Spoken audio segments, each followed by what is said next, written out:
Les habitudes, une habitude. Je voulais vraiment parler d'habitude avec vous aujourd'hui parce qu'en fait, c'est vraiment la raison, la solution que vous allez avancer, que vous allez progresser, que vous allez réussir dans n'importe quel domaine, que ce soit dans le domaine professionnel, dans le domaine financier, dans le domaine relationnel, dans le domaine de la santé, dans le domaine sportif. Si vous arrivez à faire évoluer vos habitudes ou à changer vos habitudes ou à éradiquer certaines habitudes, eh ben, je peux vous garantir que votre vie va changer. Alors il y a des études qui ont été faites. Alors, on avait commencé avec 7 jours puis 21 jours pour que l'habitude soit acquise. Vous pouvez faire le test du changement de montre de la main gauche à la main droite. Au début sur la main droite ça va vous paraître vraiment bizarre voire désagréable, mais au bout de 21 jours et plus c'est normal. C'est quand vous la remettez à gauche que ça va plus. Et en fait il y a une nouvelle étude qui vient de sortir, c'est 66 jours maintenant officiellement. C'est une dame aux États-Unis qui a testé ça sur des centaines de personnes. Donc vraiment une habitude, c'est 66 jours et ça paraît plus cohérent que 21 jours. Donc 66 jours pour créer une nouvelle habitude. Donc ce qui veut dire que pendant 66 jours, vous allez devoir être concentré, focalisé, concentré sur votre concentration de faire évoluer cette habitude-là pour progresser. Alors une habitude, elle a tendance à passer 3 phases.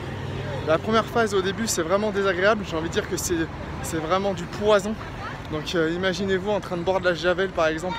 C'est terminé pour vous. Donc au début c'est hyper désagréable, vous n'avez pas envie, vous êtes dans votre zone de confort, vous le faites un jour et pendant 4 jours vous le faites plus, puis vous le refaites un jour et puis pendant 3 jours vous le faites plus, jusqu'à prendre réellement la décision de le faire. Donc au début c'est vraiment du poison, mais si vous passez cette étape là, en général c'est après une semaine. Après une semaine on rentre dans la deuxième phase, ça a déjà un goût meilleur, on appelle ça du vinaigre. Donc la deuxième phase c'est vraiment du vinaigre selon moi. Donc buvez du vinaigre, vous allez voir que ça va passer, vous n'allez pas mourir de vinaigre.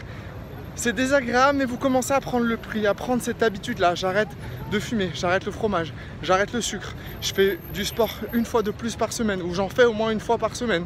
Je lis 10 minutes par jour, je médite 10 minutes par jour.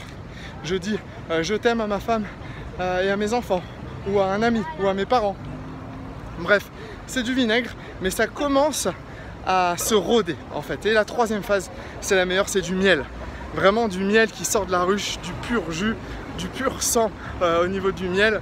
Et là ça a un goût savoureux, ça a un goût sucré et c'est ancré. C'est ancré, ça bouge plus. Alors de temps à autre ça peut repartir, mais ça revient très vite.